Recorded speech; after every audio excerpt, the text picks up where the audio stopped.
Shalom uvracha à tous les amis. Avec l'aide de Hachem, ce soir nous allons parler d'une ségoula très très importante pour le Ham Israël, pour le peuple d'Israël. Ce soir c'est la veille de Ta'anit, le jeûne du 10 Tevet, et je voudrais expliquer quelque chose de très important. Très très important, que tout le monde écoute ça, vraiment urgent et vital. Alors j'attends quelques personnes qui s'inscrivent parce que j'ai pas annoncé que j'allais faire ce cours, mais ce soir vers 6 heures de l'après-midi, l'Éternel m'a donné comme ça un éclaircissement. C'est lui qui fait tout, et je voudrais parler d'un conseil urgent pour tout le Ham Israël qu'il nous faut allumer ce soir, une veilleuse à la mémoire du docteur de la Mishnah que vous connaissez tous et toutes, Rabbi Meir Baal HaNes. Ce soir. Alors je vais expliquer tout ça avec l'aide de Hachem. Ce cours va être fait en français, pour ceux qui comprennent le français, et aussi en hébreu, en hébrite, pour ma chaîne en hébreu qui est diffusée presque 2-3 cours par semaine pour tous ceux qui parlent l'hébreu, la Shana Kodesh. Je voudrais ce soir vous dire un très grand secret. Je viens de comprendre quelque chose de très important et je souhaiterais que tous et toutes vous distribuez ce shiur avec l'aide de Hachem. Ne pas laisser ce cours muet, le partager, car je dévoile quelque chose de très très très important dans le monde de la Torah, dans le monde de la Kabbalah, dans le monde du dévoilement des mystères, des coutumes d'Israël. Ce soir, avant le jeûne de 10 Tevet, qui est un jeûne qui tombe pour demain, vendredi, le jour la veille du Shabbat, qui est très très important. Et quand il tombe le jour du Shabbat, le vendredi, c'est Hashuv, très très très important. Ça veut dire il annonce quelque chose de merveilleux. Et nous devons expliquer cela convenablement. Alors tout le monde c'est audible, ben merci, très bien. J'attends un peu de monde parce que je n'ai pas annoncé le cours, dommage, mais je compte sur vous de diffuser ce petit cours avec l'aide de Hachem. Vous savez très bien que le 10 Tevet, donc ce jeûne que nous allons pratiquer demain, 6h38, il se termine à 18h. En fait, c'est un jeûne qui est le plus jeune, le plus court. J'ai mis derrière moi le kever de Rabbi Meir Baal HaNes. Derrière moi, il y a ici la tombe à Tibériade de ce grand sage d'Israël qui a éclairé sa génération et toutes les générations à venir. Il n'y a pas une famille qui ne connaît pas Rabbi Meir Baal HaNes. Alors, je vais d'abord parler de la ségoula d'avoir allumé une veilleuse d'huile d'olive le jour de Rosh Chodesh Tevet, d'après les conseils de deux grands sages. J'ai nommé Rabbi Haïm Palachi, qui était un très grand sage d'Israël, un homme Kodesh Kadashim. Ce Rav a dévoilé des grands secrets, il a suivi le chemin de Rabbi Shimon Bar Yochai, et un de ses maîtres très très importants était le Rav Hida, Rabbi Haïm Yosef David Azoulay, qui a diffusé des milliers de conseils, des milliers de conseils comment agir sur certaines situations. Quand il y a des maladies, il y a des prières. Et Rabbi Haïm Yosef David Azoulay, le Rav Hida, a toujours rehaussé l'allumage de veilleuse, de Shemen Zayit, d'huile d'olive, au nom de Rabbi Meir Baalandes. Au point où Rabbi Haïm Palachi et Rabbi Yosef Haïm de Bagdad, ils nous ont conseillé qu'il est une coutume ancestrale d'allumer le Rosh Chodesh Tevet, donc le mois où nous sommes. Là, nous sommes le 10, puisque demain c'est le 10, et nous allons jeûner demain. Alors, je voudrais, il n'est pas marqué dans les livres, hein. Ça n'est pas marqué dans les livres, ça n'est pas marqué nulle part. Peut-être, si c'est marqué ailleurs, je ne sais pas. En tous les cas, je n'ai pas vu cette pratique. Pour ma part, c'est ce soir-là, vous allez prendre une bouteille d'huile d'olive, vous prenez un bol, vous mettez un peu d'eau, vous mettez beaucoup d'huile, ce soir, l'huile d'olive, et vous allumez une bougie à la mémoire de Rabbi Meir Baalandes. Qu'est-ce que ça a à voir avec Rosh Chodesh? Alors maintenant, je vais vous expliquer quelque chose de très profond. Je remercie Hachem, je lui dis Toda, Toda, Toda, merci, merci, merci Hachem, qui m'a fait dévoiler ce grand secret lorsque j'ai étudié dans le Hotzah HaChorma. C'est mon ordinateur, voilà, ça, vous voyez ce petit ici, voilà, petit gadget là. Ici, il y a 300 000 livres. Là, dans ce petit gadget, c'est un homme en Israël, américain, qui a fait Teshuvah, très grand informaticien, qui a fait Teshuvah et qui a compilé ici des milliers de livres. À l'intérieur de ça, j'ai trouvé ce que j'ai à la maison, moi. À la maison, j'ai un livre qui s'appelle Sefer Karnaïm. Il n'y a pas le nom de l'auteur, il a laissé dans l'anonymat, mais c'est un personnage kadosh, kadosh, kadosh. Sefer Karnaïm. Je vous explique après de quoi il s'agit. Et là, j'ai trouvé dans ce livre quelque chose de merveilleux que je vais vous raconter ce soir, mais j'ai envie que plusieurs personnes écoutent ce cours. Et si l'heure ne permet pas cela, s'il vous plaît, partagez ce cours pour ce soir. Donc je réitère le conseil de prendre maintenant une bouteille d'huile d'olive pure que vous avez dans vos cuisines, dans vos placards. Vous mettez un bol, un grand bol, vous mettez de l'eau à moitié et vous versez la bouteille à l'intérieur d'huile et vous allumez à la mémoire de Rabbi Meir Baalandes. C'est Goula Gedola Meod. Maintenant, je reviens à cette coutume que nous allumons à la Rosh Chodesh Tevet, qui est en fait le 6e jour de Kislev, de l'allumage des 8 bougies de Hanouka. Donc nous rentrons dans le mois de Tevet, et là, Rabbi Haïm Palachi, Rabbi Yosef Haïm de Bagdad, de Ben Ish Hai, il dit, c'est bien d'allumer une bougie pour l'honneur de l'élévation de l'âme de Tana, le docteur de la Mishnah, Rabbi Meir Baalandes.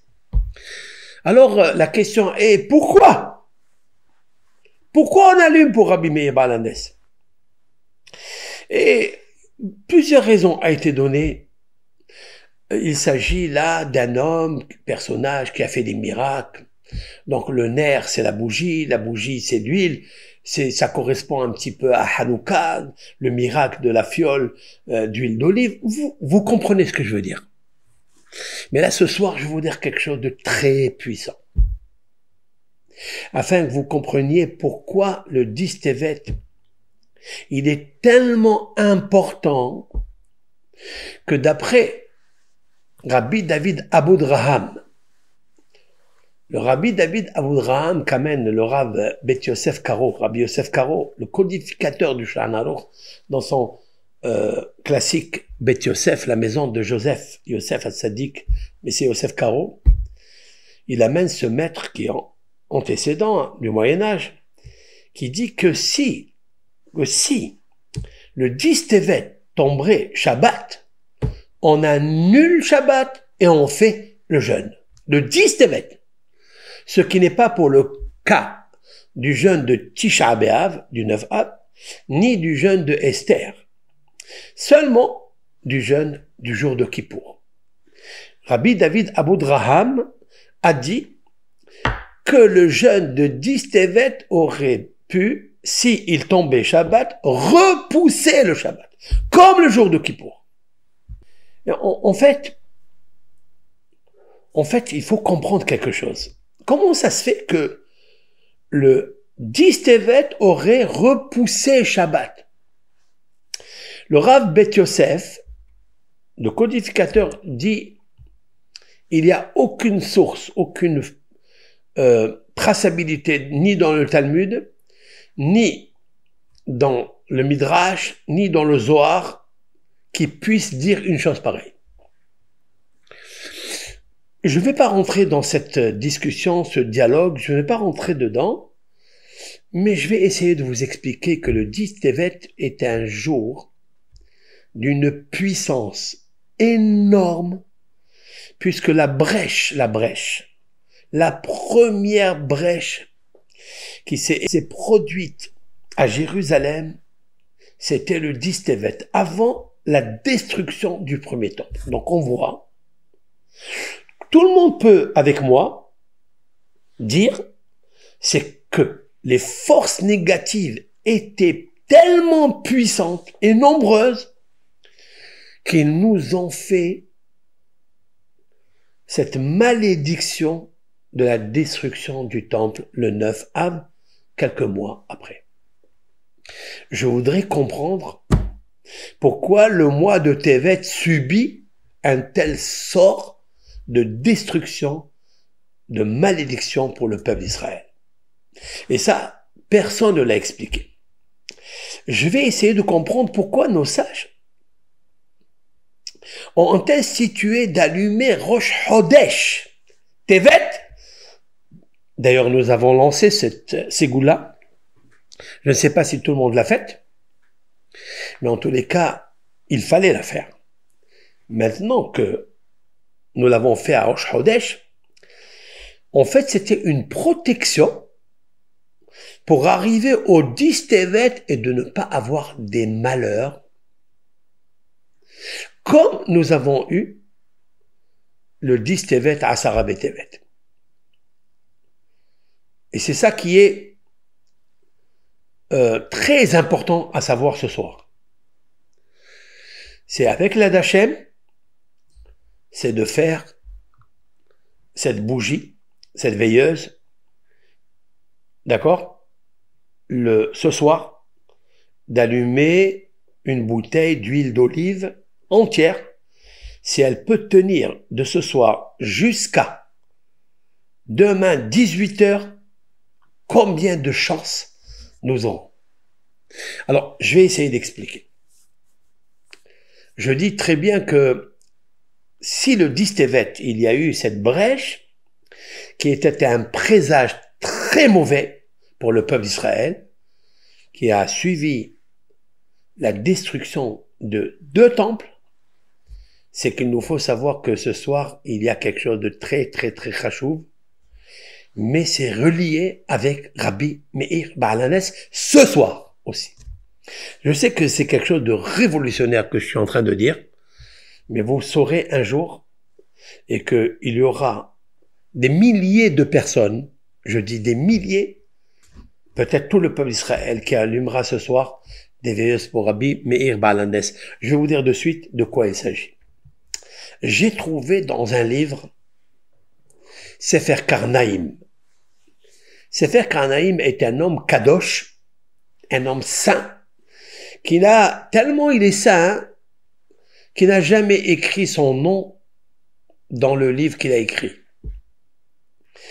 Il est d'une puissance mystérieuse où il dévoile des secrets énormes, mais ces secrets qu'il dévoile, qu'il écrit, ils n'ont aucune explication tellement ils sont profonds, si ce n'est pas un des grands kabbalistes que je cite plusieurs fois dans mes cours, j'ai nommé Rabbi Shimshon de Ostropoli.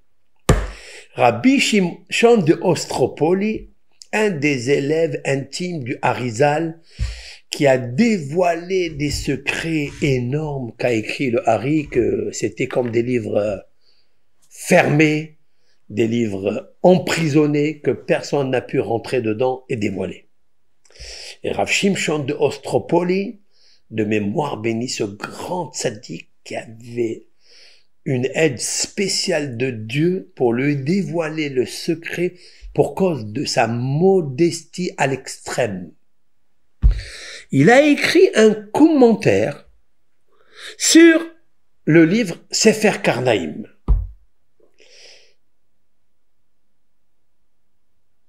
Oui, il n'a pas écrit son livre pour écrire à la gloire à Hachem, mais bien sûr, il était tellement modeste. Mais écoutez, il a un commentaire qui s'appelle Dan Yadin.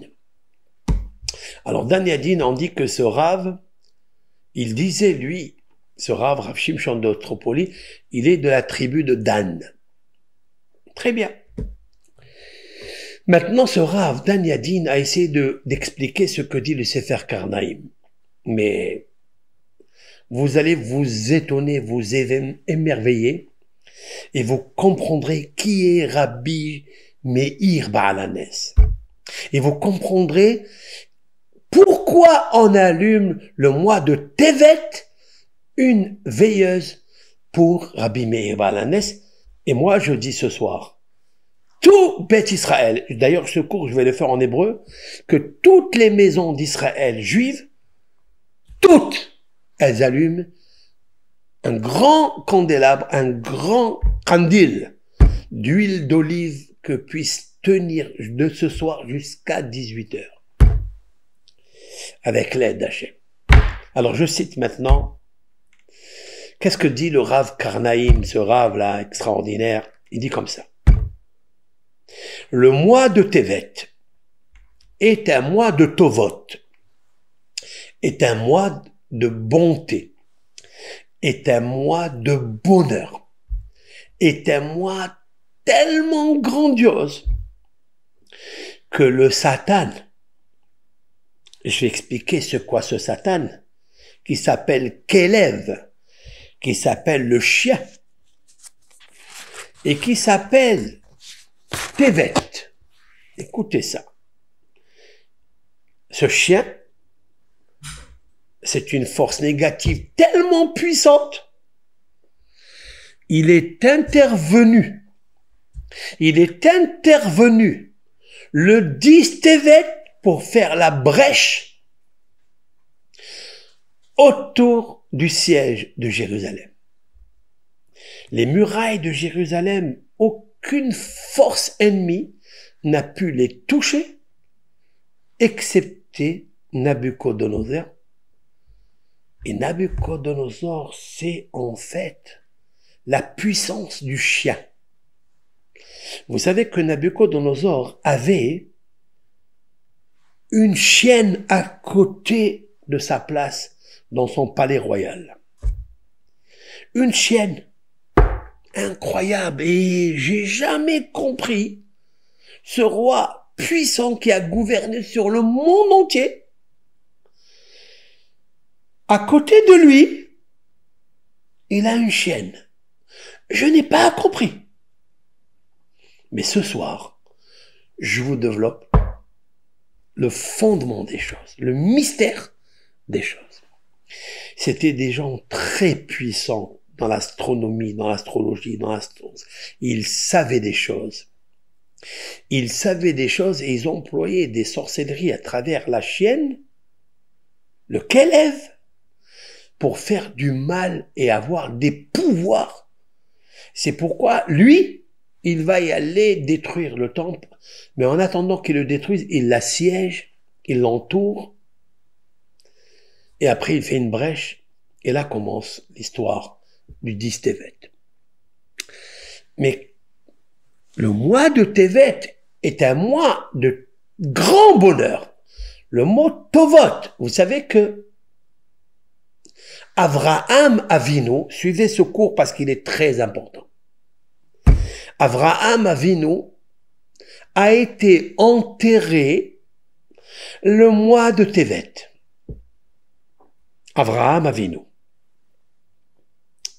Avraham Avinu est enterré le mois de Tevet. Quand il est mort, d'après le Talmud Rosh Hashanah, il est mort le mois de Nissan. Mais enterré le mois de Tevet dans la caverne de Marpella.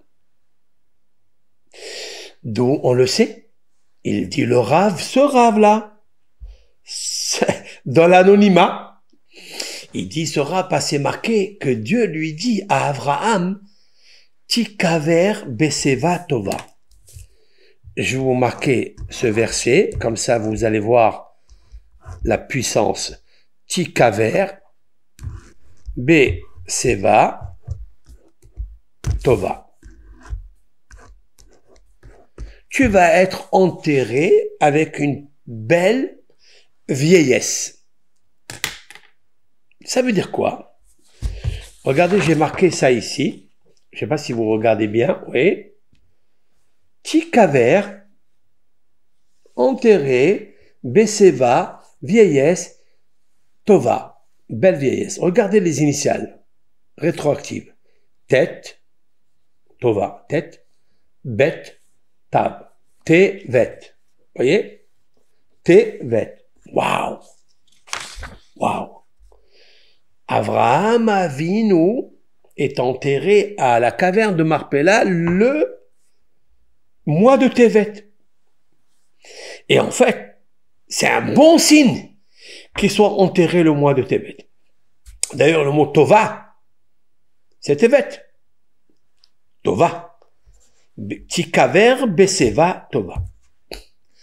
Hachem, il nous a enseigné par là que le fait que Avraham décède à Nissan et soit enterré le mois de Tevet, c'est qu'il a voulu nous protéger dans ce mois de Tevet.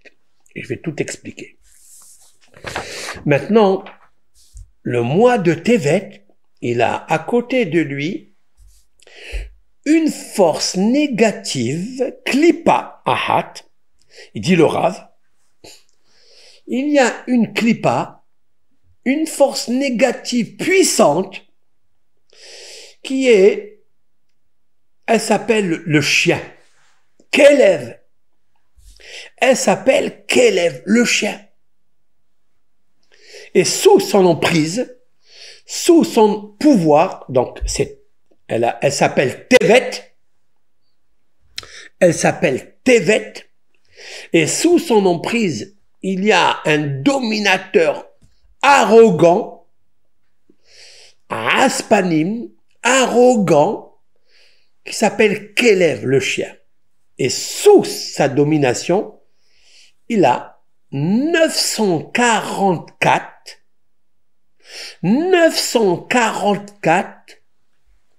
puissances négatives pour détruire le temple.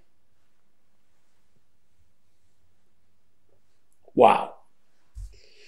Et il ajoute, et écoutez, et sous ce chien-là, cette force négative qu'élève, c'est-à-dire l'arrogance,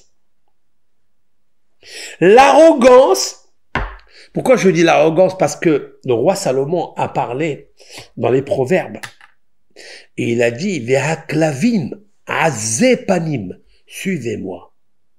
Et les chiens sont arrogants. De quoi il parle? De quoi s'agit-il? Le roi Salomon qui a construit le premier temple a vraiment peur que ce temple soit détruit à cause de la brèche des chiens arrogants. Vous comprenez? Maintenant, continuez. Donc, sous l'emprise de ce chien, il y a 944 puissances, des satanimes, des forces terroristes qui veulent détruire le temple et mettre le peuple d'Israël dans la galoute Babel. Il ajoute, et c'est là la beauté. Voilà pourquoi je fais ce cours. Aïe, la beauté, c'est la suivante. Le Rav Karnaïm, ce maître, il dit, et seulement, écoutez ça, seulement le docteur de la Mishnah, Rabbi Meir Baal HaNes, il peut écraser les 944 puissances qui sont sous le pouvoir du chien ou de la chienne. Et là, j'ai rien compris. Jusqu'à maintenant, ça va. Mais lorsqu'il a ajouté ça, il n'y a que le docteur de la Mishnah, Rabbi Meir Baal HaNes, c'est le seul qui puisse détruire les 944 puissances sous la domination du chien. Kelev. Qu'est-ce que c'est? Vient Rabbi Shimshon Meostropoli. C'est là un homme exceptionnel. Vous savez que moi, j'ai acheté ce livre quand j'avais 18 ans. Lorsqu'un jour j'ai vu que le Rav Hida, il avait cité dans son livre « Le miel à ma bouche des vaches les filles », je suis allé exprès en Israël que pour trouver ce livre. Ça n'est pas toutes les librairies qui avaient ce livre. J'ai trouvé une vieille édition et je l'ai pris et je me suis délecté de ce livre. Et maintenant, je dévoile en lui quelque chose de magnifique. Alors, reprenons juste quelque chose. Le mois de Tevet est un mois extraordinaire. Tovot, il y a beaucoup de bonheur. Vous savez pourquoi il y a beaucoup de bonheur? Parce qu'il suit Hanouka. Il suit la puissance de Hanouka. Les lumières de Hanouka. Il est à partir de la 6e, 7e et 8e, nous pratiquons cela dans le mois de Tevet. Et qu'est-ce que ça a à voir, la bougie, la veilleuse de Rabbi Meir Baal HaNes dedans? Les rabbins très kabbalistes, très puissants, Rabbi Haim Palachi, le Gaon Ben Ish Hai, n'ont pas expliqué pourquoi ils ont dit c'est une ségoula. Non, c'est plus que ça. Avec leur permission, avec toute leur permission, je leur demande pardon. La raison, je vais vous l'expliquer maintenant, d'après Rabbi Shimshon d'Ostropoli. C'est qu'en fait, c'est vrai que le mois de Tevet, il est énorme, parce qu'il est grandiose. Parce qu'il ressemble à la lumière de Hanouka, parce qu'il ressemble à la lumière de Rabbi Meir Baal HaNes, parce qu'il ressemble au Beth Amikdash. C'est la lumière du monde que les forces négatives qui s'appellent Tevet, elles s'appellent Tevet sous l'emprise de cette force qui s'appelle Kelev, le chien. Sous lui, il y a 944 puissances pour détruire le temple et nous attrister et nous envoyer dans l'exil. Seulement Rabbi Meir Baal HaNes peut les contrer. Qu'est-ce que ça veut dire? Rabbi Shimshon de Ostropoli dit, waouh, regardez bien, ça, vous allez regarder ça, vous allez vous régaler. Rav Shimshon d'Ostropoli, il prend le mot Kelev. Voilà le mot Kelev. Oui? Kelev, ça veut dire le chien. Dans l'hébraïque, dans la fin numérique de notre Torah, Les 22 lettres de l'alphabet, c'est tellement puissant. Si vous prenez le Chaf, alors Chaf c'est 20, d'accord? Chaf c'est 20. Lamet c'est 30. Bet c'est 2. Ça fait 52. Ok. Si vous prenez le Chaf et vous le multipliez par 20, 20 fois 20, c'est une règle alphanumérique kabbalistique, d'accord, qu'on multiplie la lettre, par le chiffre, donc 20 par 20. Donc j'obtiens 400. Ok. Je prends la med c'est 30. 30. Je multiplie par 30, ça fait 900. Ça me fait combien maintenant? 900. Ouais. Vous avez 900, 400. D'accord? Et vous avez le bet, le 2, fois 2, ça fait 4. Ça me donne, écoutez bien ça, 400, 900 et 4. 1304. C'est vrai? Jusqu'à là, c'est extraordinaire.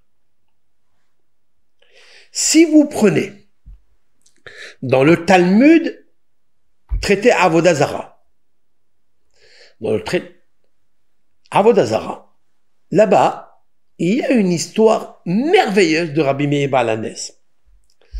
Lorsque la sœur, écoutez bien, la sœur de sa femme, Rabbi Meir Baal HaNes est mariée avec Brouria. Brouria, la sœur de Brouria a été prise en captivité, en otage, dans une maison de prostituées. Et le beau-père de Rabbi Meir, donc le père de cette fille, le père de sa femme, Rabbi Hanina ben Teradion, il lui dit à son beau-père, à son beau-fils, Rabbi Meir, va me sauver ma fille. Rabbi Meir, il dit d'accord. Il rentre là-bas et il trouve la fille, sa belle-sœur. Il lui dit, est-ce que tu as été impurifié? Malheureusement, ce qui se passe aujourd'hui, dans les cavernes et les souterrains, qu'est-ce qui se passe aujourd'hui pour les captifs et les captifs? Est-ce que tu as été impurifié? Elle lui dit non. Quelle est la preuve? Il lui dit, toute personne qui vient et qui paye pour commercer avec moi, je lui dis, je suis impur. Rabbi Meir est allé donc la voir, il lui dit, tu n'as pas été impurifié, alors il dit, je vais te faire sortir de là. Il va trouver le geôlier et il lui dit, écoute, je te donne une somme d'argent et tu me sauves cette fille-là. Il lui a dit, mais ils vont me poursuivre. Il lui a dit, ne t'inquiète pas. Il lui dit, voilà. Alors, une première version dans le Talmud, elle dit comme ça. Tu diras, Rabbi Meir, il lui dit à ce geôlier, tu diras cette phrase, Elaha de Meir Aneni. 2 fois. Elaha de Meir Aneni. 2 fois. Une deuxième version dit, Elaha de Meir Aneni Aneni. Écoute, suivez-moi, hein. Elaha de Meir, le Dieu qui éclaire, Meir, Aneni Aneni. Exauce-moi, exauce-moi, 2 fois. Donc, la première version, Elaha de Meir Aneni, comme nous, on connaît. Nous, quand on a une veilleuse, on dit cette phrase. Elaha de Meir Aneni. 2 fois. Et une autre version, dans notre Talmud, c'est marqué autrement. Elaha de Meir Aneni Aneni. 2 fois le mot Aneni. Et on le répète 2 fois. Quelles conséquences pratiques il y a entre ces 2 versions? Alors, écoutez ce qu'il dit le Rav Shimshon d'Ostropoli. Si vous prenez Elaha de Meir Aneni comme on a l'habitude de faire, et vous le répétez 2 fois, ça va faire une valeur numérique de 944,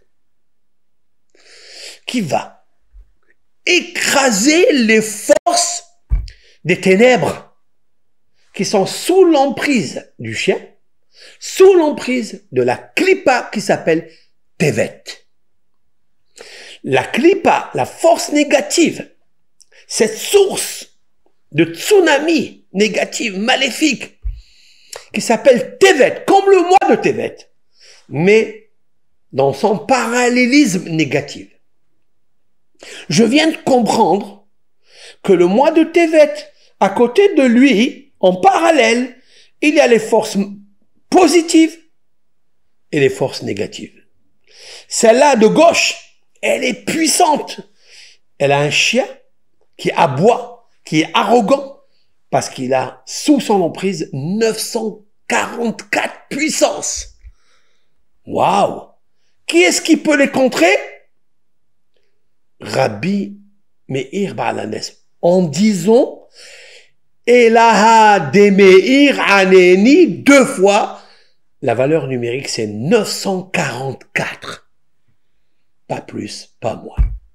Par contre, si vous ajoutez l'autre version, Elaha de Meir Aneni Aneni, Elaha de Meir Aneni Aneni, la valeur numérique de ça, qu'est-ce qui sort?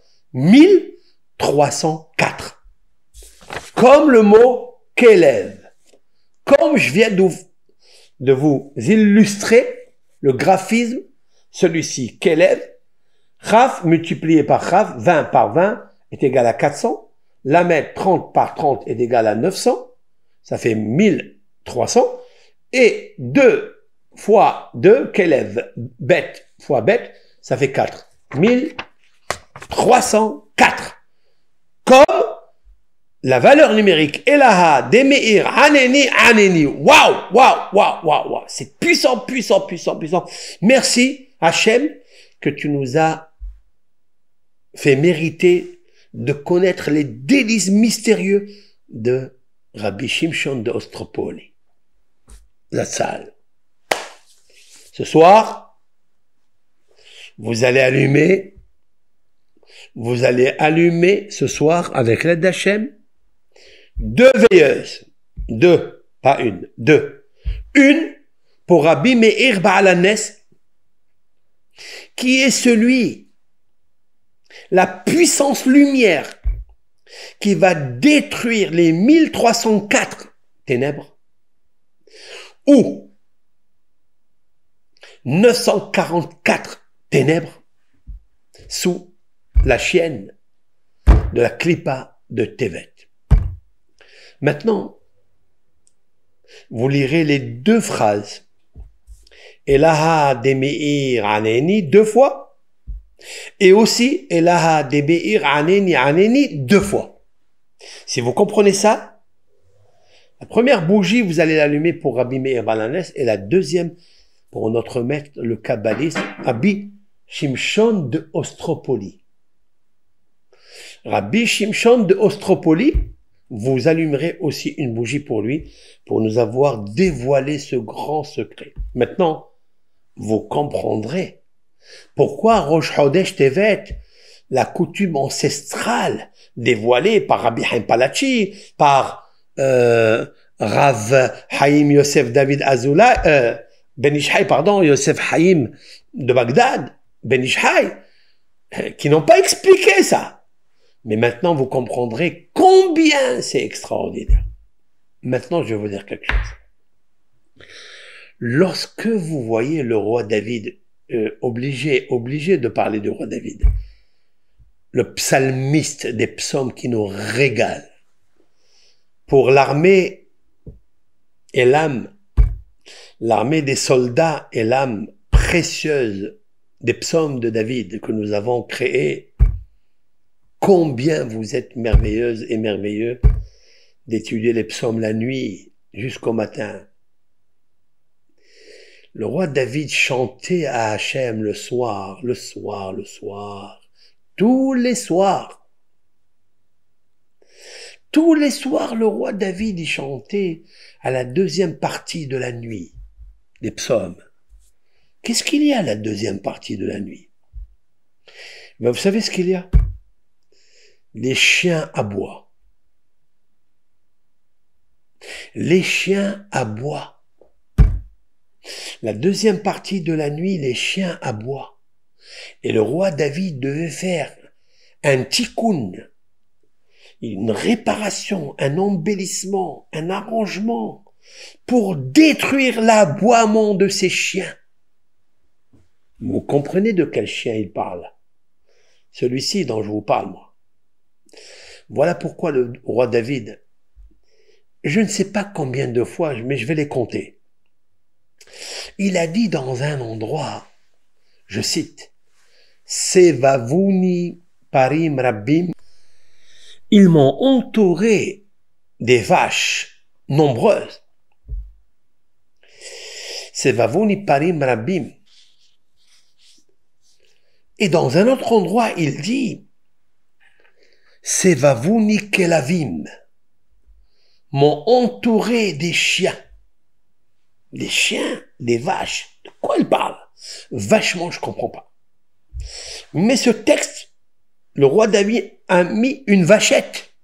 Il l'a enfermé. Il nous faut le dévoiler. Ah. La brèche. Le 10 Tevet. La brèche, elle a commencé comment? Lorsque Nabuchodonosor, qui avait à côté de lui dans son palais une chaise, un trône, où il mettait la chienne, à côté de lui, il a entouré les murailles de Jérusalem. Lui, c'est la puissance du chien.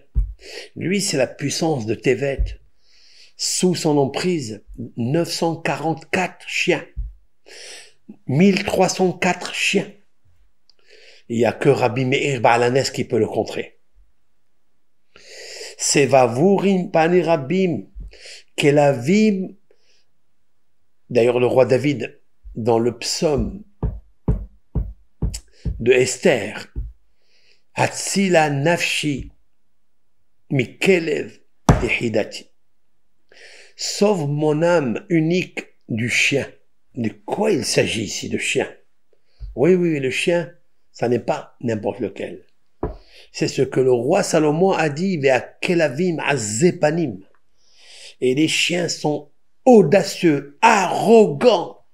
Parce qu'un jour, ils vont entourer le 10 Tevet. Ils vont entourer Jérusalem. Ça, c'est incroyable. C'est la raison pour laquelle ceux qui ont peur du chien, il y a beaucoup de personnes qui ont peur du chien.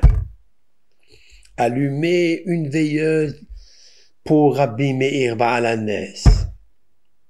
Allumer une veilleuse pour Rabbi Meir Baal HaNes parce que les chiens ont peur de Rabbi Meir Baal HaNes. C'est pour ça, il lui a dit au geôlier, lorsque il s'est retourné, le geôlier, ils se sont sauvés les deux, il s'est retourné, il a vu des chiens en train de courir derrière eux. Il lui a dit, récite la phrase. Elaha de Meir aneni, Elaha de Meir aneni. Vous comprenez le sod. Parce que le chien physique, le chien que nous connaissons, d'accord? Il a un chien en haut qui est son pouvoir spirituel, qui le guide. Mais ce chien en haut, quand il voit la lumière du docteur de la Mishnah, la Neshama de Rabbi Meir Baal HaNes, il se tait. Il ne parle pas, il n'aboie pas, il dit rien. Vous comprenez ce sod? Maintenant, je comprends beaucoup de choses. Là, je vais arrêter ce cours parce que je vais le refaire en hébreu pour tous ceux qui comprennent l'hébreu avec l'aide d'Hachem. Et voilà, voici la Ségoula ce soir. Et voici l'explication mystérieuse que je vous donne. Merci Hachem. Vous allumez maintenant chez vous à la maison très grande bouteille d'huile d'olive pure avec un bon candile moitié eau et toute la bouteille dedans. Vous allumez la veilleuse et vous surveillez que cette veilleuse, elle s'éteint pas. Et vous dites, Elaha de Meir Aneni, le Dieu de Meir m'exauce. 2 fois. Elaha de Meir Aneni, 2 fois. Après, vous dites aussi, Elaha de Meir Aneni Aneni. Elaha de Meir Aneni Aneni. Le Dieu de Meir, exauce-moi, exauce-moi. Le Dieu de Meir, exauce-moi, exauce-moi. Il n'y a pas plus clair que ce que je vais vous expliquer maintenant. Il n'y a pas plus clair. Donc, avec l'aide de Hachem. Oui, on me fait signe que ce soir, c'est la Hiloula de Rav Nathan, Rabbeinu Nathan, l'élève intime de Rabbeinu Nachman de Breslev. C'est vrai. Combien d'éclairage il nous a fait, ce Rav. Combien de ces goulottes il nous a amenés dans le monde. Mais voici, allumez aussi une bougie pour lui, bien sûr. Pourquoi pas? Et Hachem Nathan, Hachem Lakah.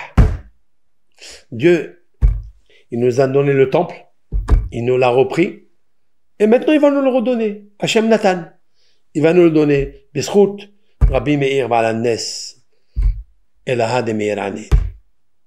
Si vous comprenez ce secret que j'ai expliqué ce soir, vraiment, je suis sûr et certain que Ben Ishai et Rabbi Haim Palachi, ils doivent dire waouh, parce que Rabbi Haim Palachi n'avait pas le livre Sefer Karnaïm. Il n'avait pas. Je le sais qu'il n'avait pas, parce que dans un des commentaires sur son livre Ateret Haïm, c'est un livre un médicament, hein, c'est un médicament, c'est un complément de Refu Avehaïm qu'il a écrit. Là-bas, il cite que il y a un livre qui s'appelle Yalkut Reuveni. Bon, on va pas rentrer dans ça. Yalkut Reuveni, ça fait 350 années, qui a amené au nom d'un livre qui s'appelle Karnaïm, avec un commentaire. Il nous dit pas qui, quoi. Mais comme il n'avait pas le livre, il n'était pas imprimé en son temps. Ce qui, moi, m'étonne un peu parce que le Rav Hida, qui est avant lui, avant Rabbi Haim Palachi, a parlé de ce livre-là. Donc, je suis en doute. Et le commentaire, et il y a Dan Yadin qui est en fait Rabbi Shimshon de Ostropoli. Grâce à ce commentaire que j'ai pu comprendre que Rosh Chodesh Tevet, on allume tout le temps une bougie pour Rabbi Meir Baal HaNes, alors que tout le monde s'était étonné. On a essayé de dire, bon, c'est une ségoula, c'est bien. Comme Rabbi Meir Baal HaNes, il a fait des miracles, alors on allume une bougie. La bougie, c'est l'huile d'olive, comme Hanouka. C'est pas que ça. C'est plus que ça. Maintenant, à travers cette lumière que je vous ai donnée, que je vous ai partagée, quelque chose que je viens de la voir, hein, que je viens de saisir avec la d'Hachem. Alors, merci Hachem. Allumez ces bougies, allumez ce soir et priez, priez, priez. Be'ezrat Hachem, qu'on rentre dans un Shabbat demain soir, qui est le 7e millénaire, et qu'on sorte de cette galoute, de cette galère avec l'aide de Hachem. En tous les cas, je vous souhaite un bon jeûne demain. Jeûner, c'est une très, très, très, très bonne chose. Et allumez les bougies, que Hachem Yibarach vous bénisse, que Hachem Yibarach vous donne tout le bonheur du monde. Amen ve Amen.